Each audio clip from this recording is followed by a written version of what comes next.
মারলো প্রচুর দাদা, বুঝলে, প্রচুর মারলো। তোমার ট্যাঙ্কি আমি চলো নিয়ে আসি, বাড়ি পৌঁছে দিয়ে আসছি। এই দাদাটার গ্যাস এরা চুরি করেছিল, এই একজন দুজন, আর একজন সেখানে আছে, ঠিক আছে।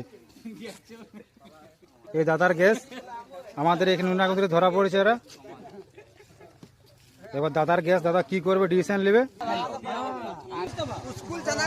তোকে যখন দাদাটা দাঁড়া করছিল, তুই যখন গাড়ি নিয়ে আসছিলিস, তুই দাঁড়াস নি কেন?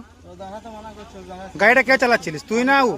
তাহলে গাড়ির কন্ট্রোলটা কার হাতে? ও তোর হাতে না ওর হাতে? এদের হাতে। তাহলে তুই দাঁড়াস না কেন? হ্যাঁ, তুই বলছি আমি এথা ওথা গাড়ি চালাই, ঠিক আছে, তুই একটা কাজ করিস, তুই বলছি এদের পেন আমি ফাঁসিয়েছিস, তোর কথা না মানলি। তারপরে এরা যখন যখন তোকে ডাকছে পেছন থেকে যে চোর করে নিয়ে যাচ্ছে, তুই জানতে পারছিস চোর চুরি জিনিস এটা, তখন তুই দাঁড়াস না কেন?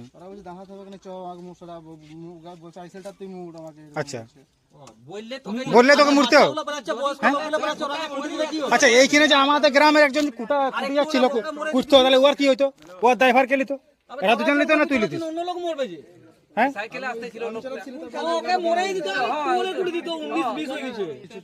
কিছু নাই।